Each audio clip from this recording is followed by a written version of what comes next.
Hello, everybody on YouTube.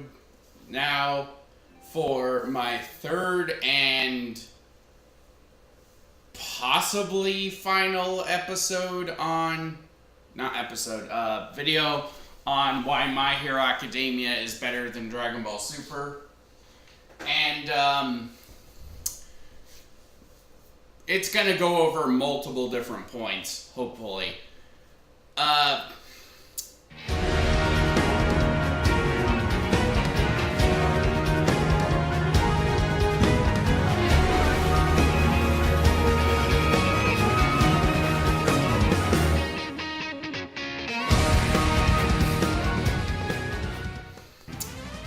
One big reason is animation. And I know just saying that, that's gonna trigger a bunch of Dragon Ball Super fans that is like, oh, how can you hate the animation? The animation's gotten a lot better. Blah, blah, blah, blah, blah, blah. Look, even by current Dragon Ball Super, it still pales in comparison to anime coming out now. And I know the animation department in Japan is kind of shit right now, but as far as like their working conditions, but you know, like the Dragon Ball Super, I think if they didn't release episodes the way they are, as far as like their time lapse goes, I think Dragon Ball Super could be amazing. And in a fighting show, particularly an animated one, you need to have really stellar fluid animation, and for the most part Dragon Ball Super really doesn't.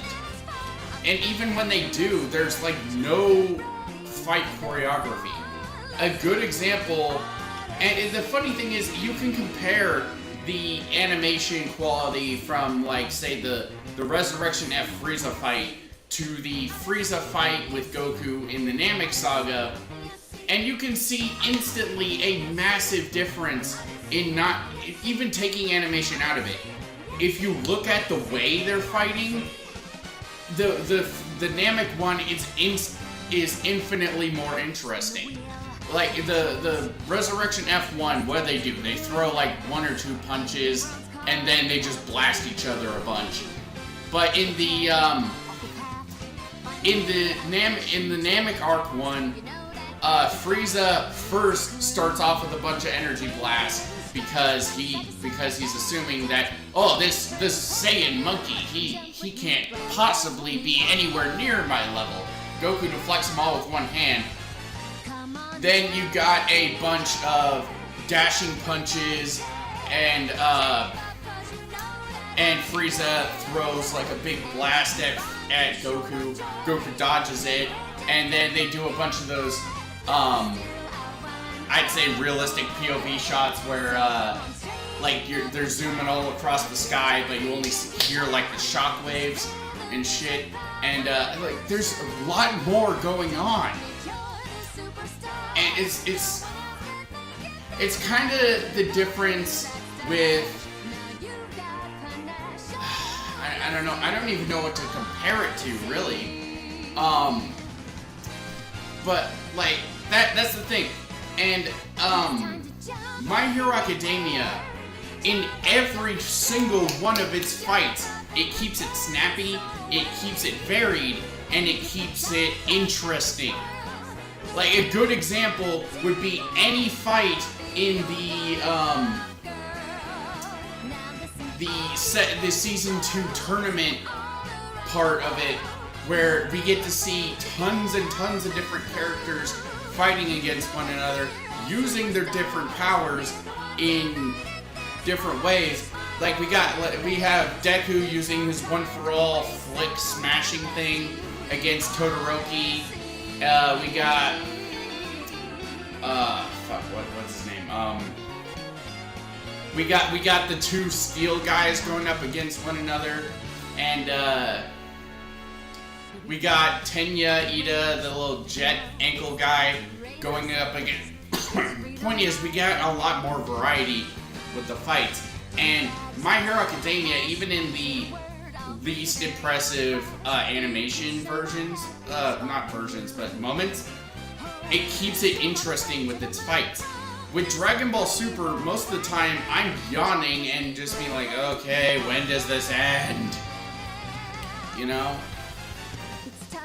And, the other thing, too, is, like, the Dragon Ball Super, because of the way that they do things, they often will explain shit that the viewer can easily figure out, but they don't explain shit that actually needs explaining.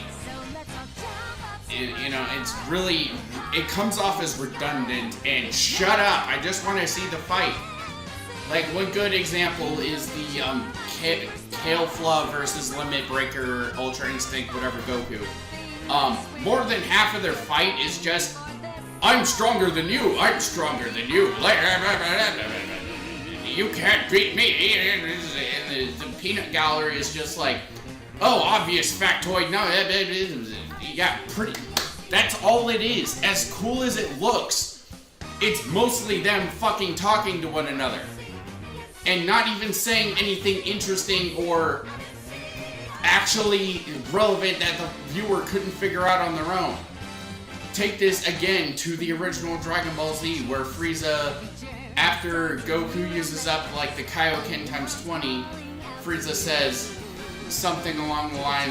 Frieza before that says like, I'm only gonna use half of my power to defeat you, and then Goku's like, Kaioken times 20.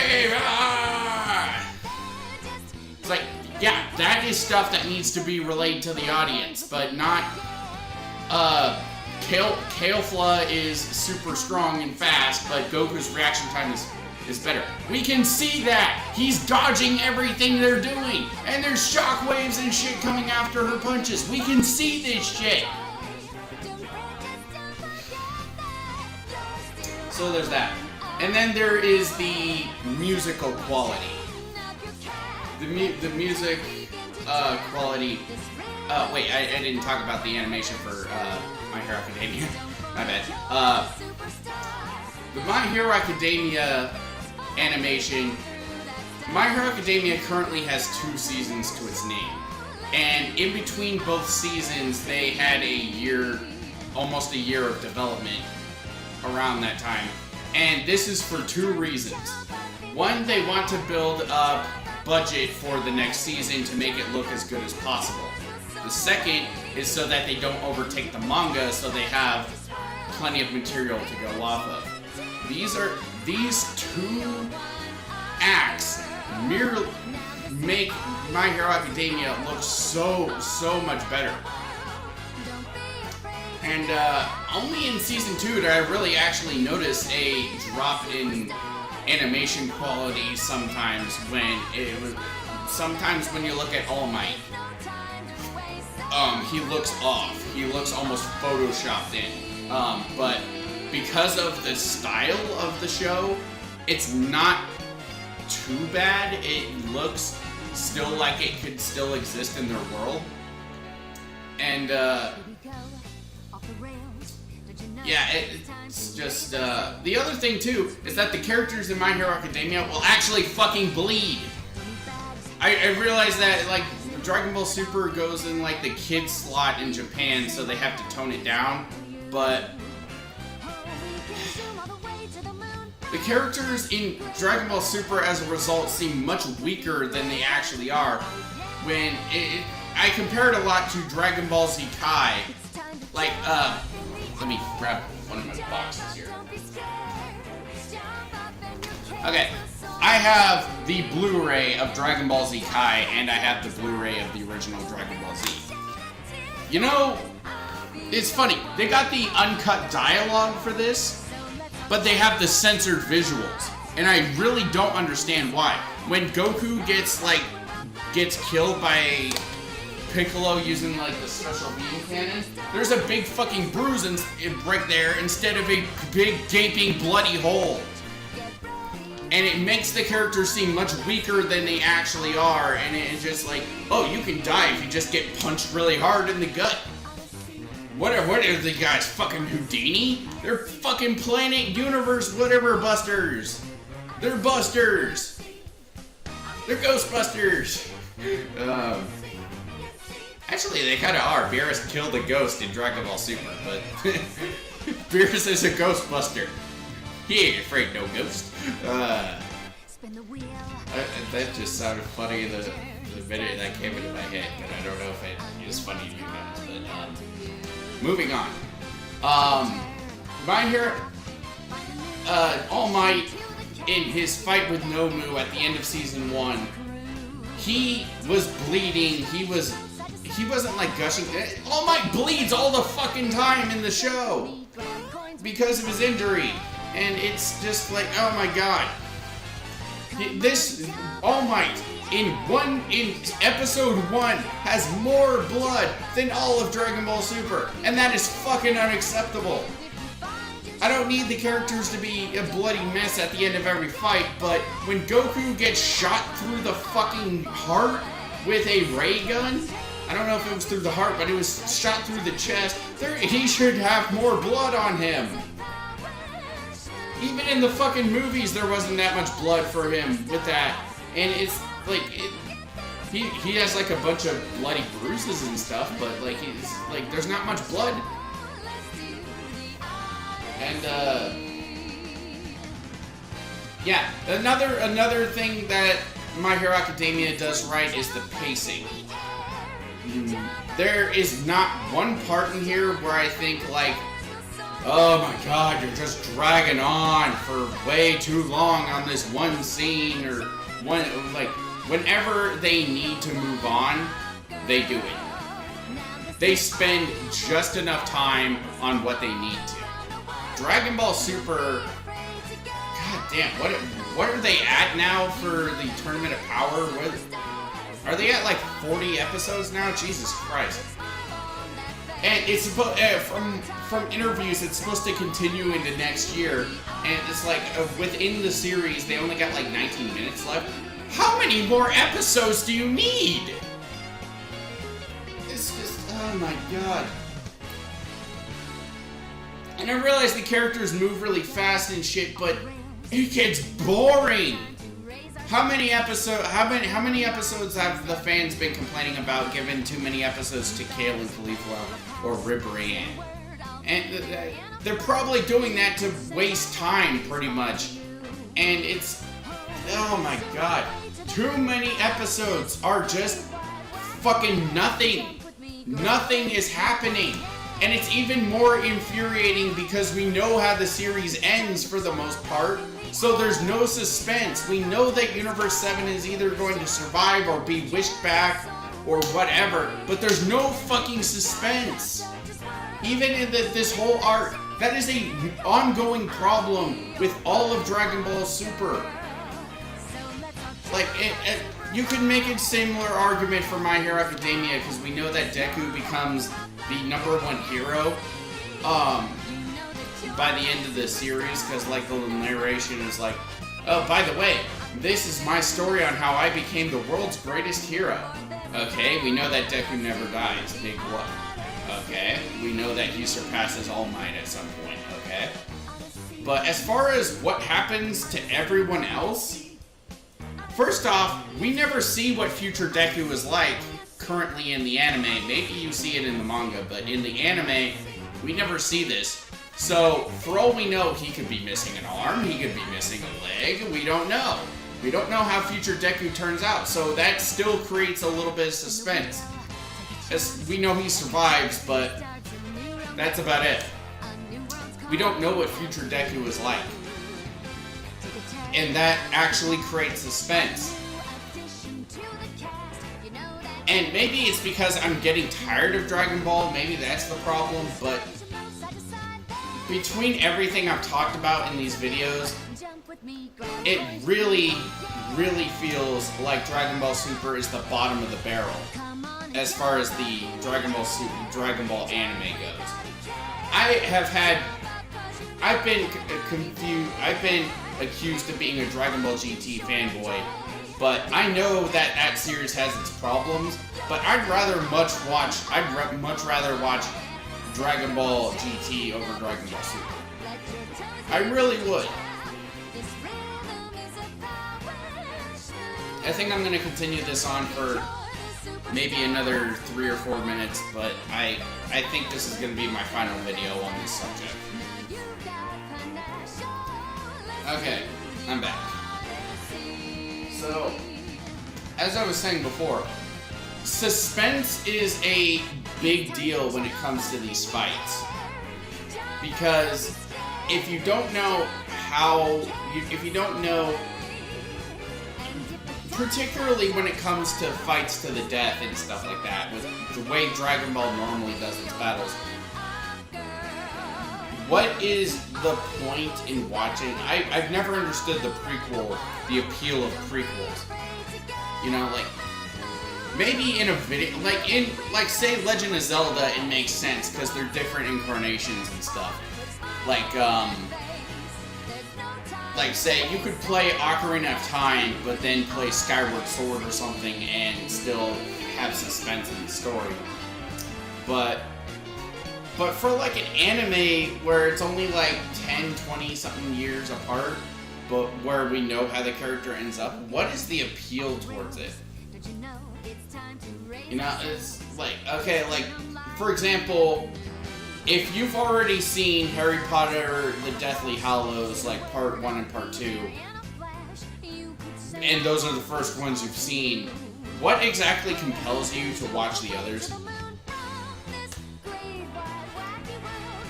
You know, I don't understand it. I don't understand the appeal towards it.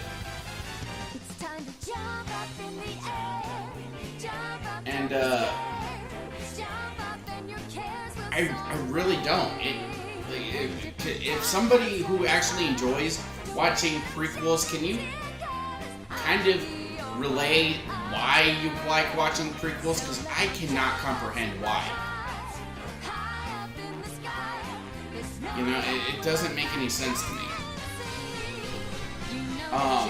Look, I spelled backward.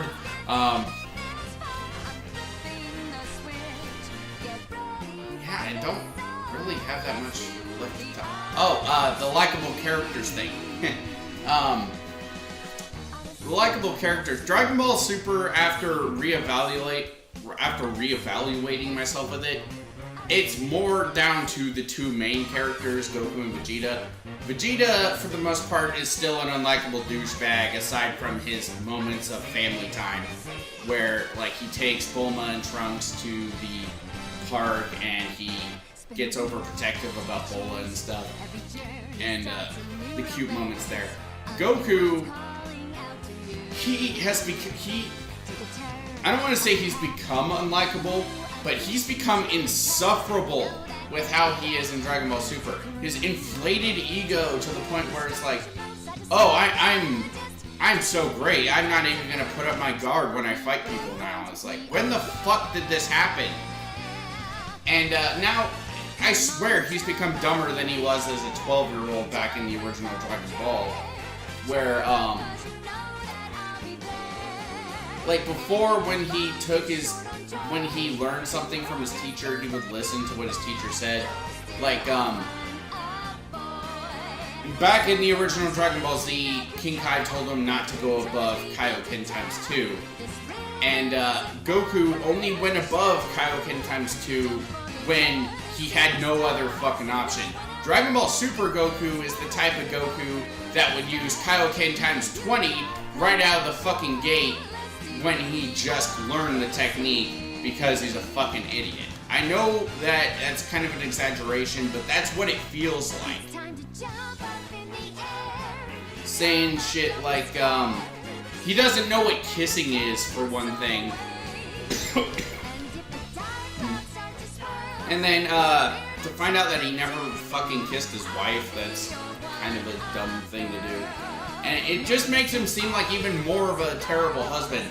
Like, the whole thing before, like, Goku's a terrible father type thing. I don't think he's the worst father, but as far as being a husband goes, he is probably he's a really bad husband. And, like, if you barely spend any time with your wife, you constantly disobey her, pretty much, And then, to make it even worse, you never kissed her. Why the fuck is she still married to him? At this point, she literally... I think, honestly, she would have a much better time... Fuck, I don't know. I think she might actually have a better time with Yamcha. I think at least he would stay around and, you know, actually fucking kiss his wife.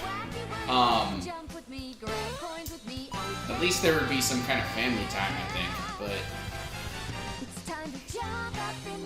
I don't know, it doesn't make any... It just makes him look even worse. Deku, every character with the possible exception of, Deku, well, not Deku, Kacchan in My Hero Academia is likable. I don't want to go over too much, but, like, the main characters, Deku, All Might, Ochako, Ida, they're all likable, and, just to explain Deku real quick, because I don't want to go on too long. Deku is a likable nerd, he's a lovable nerd, who, he is bubbly, he is, overly, he mutters to himself a lot, he is kind of a crybaby, and, overly zealous, I guess, kind of obsessive. There's not really anything about him that I don't like. Like, there's nothing, and I realize that's kind of subjective, but if you don't have a likable main protagonist, what exactly compels you to continue on? It's a large reason why I had so much trouble getting into Naruto. My first time when I was watching Shippuden, because Naruto was insufferable to me.